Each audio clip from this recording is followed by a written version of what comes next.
Hello दोस्तों, आप सब कैसे हैं। उम्मीद है आप सब अच्छे होंगे। मैं नरसिंह आप सभी का बीर लाइफ लॉन्ग स्टडी में एक बार पुनः स्वागत करता हूं। दोस्तों, डाइस की हमने पहली कक्षा जो है देखी थी। अब हम दूसरी क्लास की जो है सवालों के साथ शुरुआत करेंगे। उससे पहले हम पीछे का आप सबको थोड़ा सा रिवीजन करवा देते हैं। जैसे कि आप सबने देखा था कि एक पासे में जो है कुल कोनों की जो संख्या होती है इसकी 8 होती है, और इसकी जो सतह होती है इसकी कुल संख्या 6 होती है, और किनारों की संख्या जो है 12 होती है।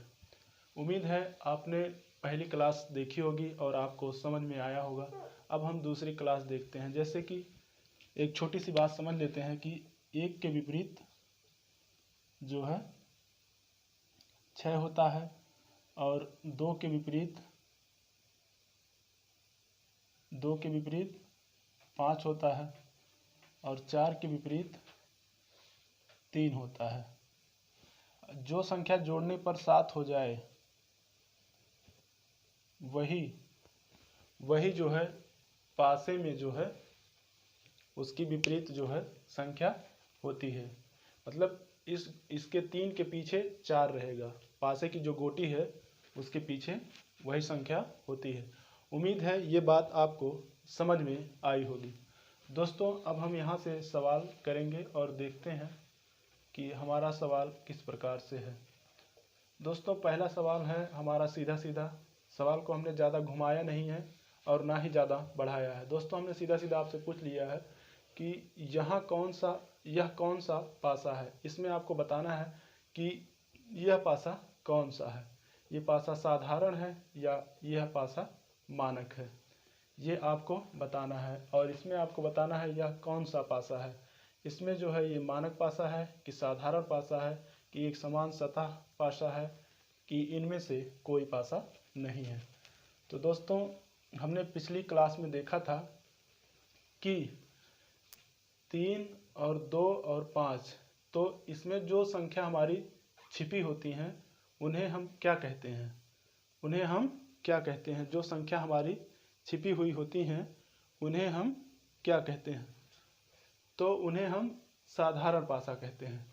और जिन संख्याओं को हम जोड़ते हैं, जैसे 3 और 4 को अगर हम जोड़ देंगे तो ये हमारा जो है मानक पासा हो जाएगा।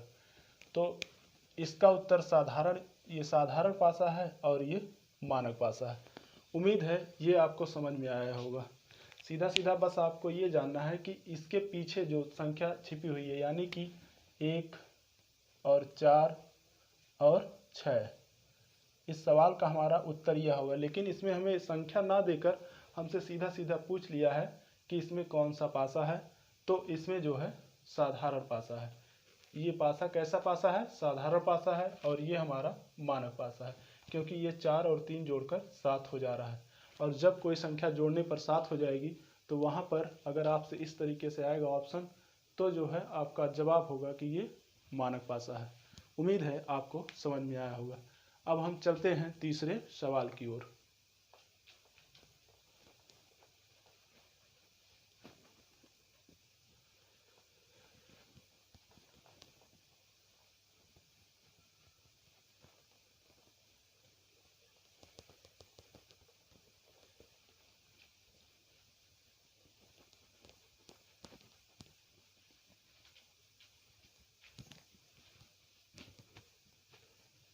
चलत है दोस्तों, ये हमारा तीसरा सवाल है और इसमें हमें देखना है कि इस पासे के फलक 3 के विपरीत कौन सा फलक होगा।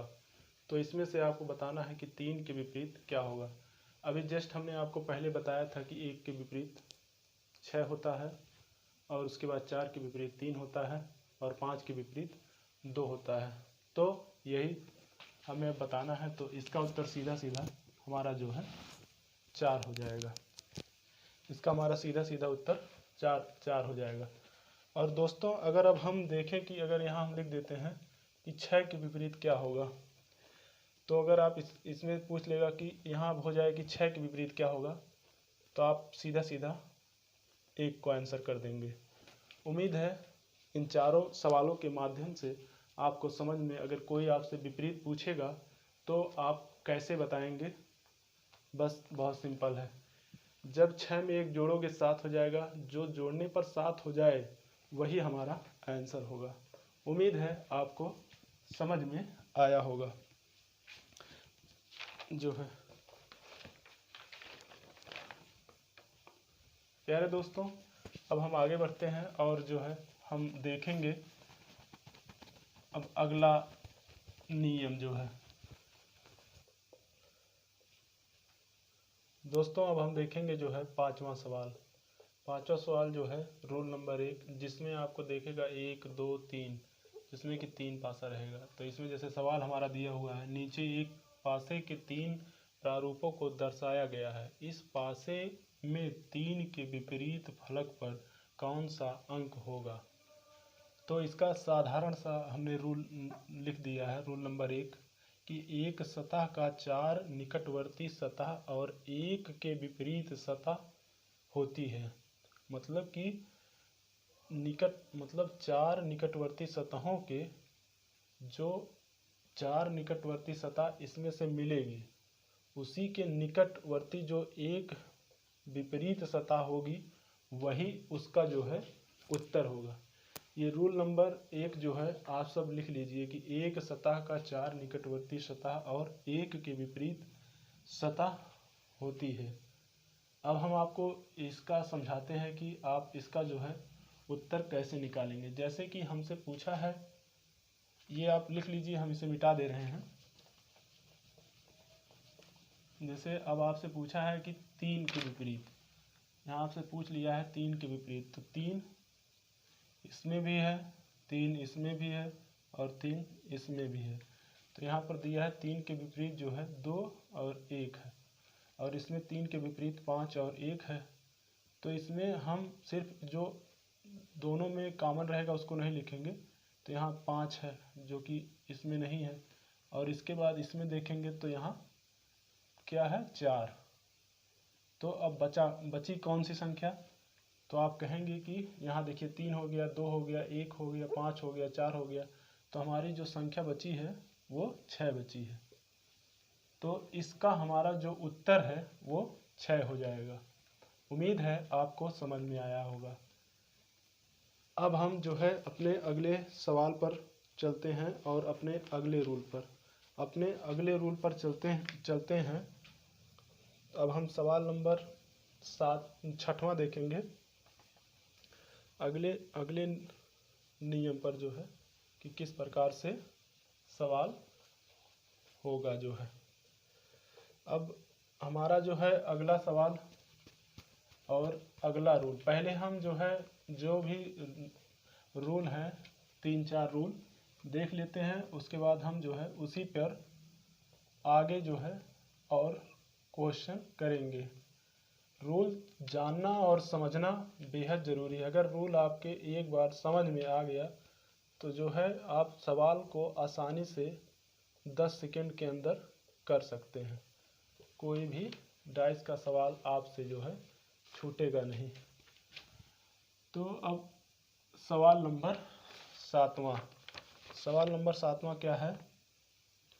यहाँ पर 2 हो जाएगा, यहाँ पर 4 हो जाएगा, यहाँ पर 6 हो जाएगा, और यहाँ पर 5 हो जाएगा, और यहाँ पर 6 हो जाएगा, यहाँ पर 2 हो जाएगा, और इसमें सिर्फ 2 डाइस है। अब इसका जो हमारा दूसरा रूल क्या है, जो इस नियम पर कैसे आप इस रूल को जो है अप्लाई करेंगे। तो इसका ये सीधा रूल है, यदि किसी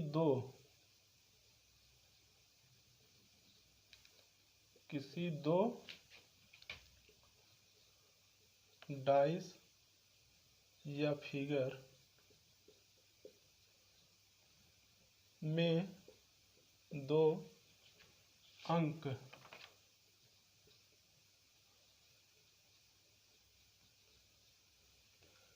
कॉमन रहे तो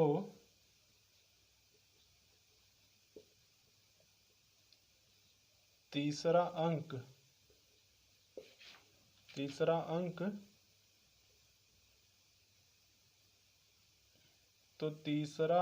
तीसरे अंक का विपरीत होता है। अब इसमें जैसे आप देख रहे हैं कि ये दोनों कॉमन है और इसमें ये दोनों कॉमन है, तो इसका रूल क्या रहेगा, इस सवाल का जो है रूल क्या रहेगा, जो है कि आपसे जो है पूछ लिया है कि नीचे एक पासे के दो प्रारूपों को दर्शाया गया है। इस पासे में जो है 5 के विपरीत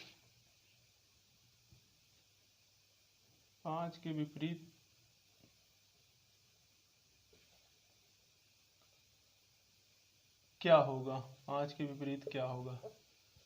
तो इसका जो रूल है, यदि किसी दो डाइस या फिगर में से 2 अंक कॉमन रहे तो तीसरे अंक का विपरीत होता है। तो यही संख्या जो इसके अपोजिट आ रही है, ये दोनों कॉमन हो गया, तो जो इसके अपोजिट आएगा यानी 5 का विपरीत जो है 2 होगा। यही इसका उत्तर हो जाएगा। उम्मीद है आपको समझ में आया होगा।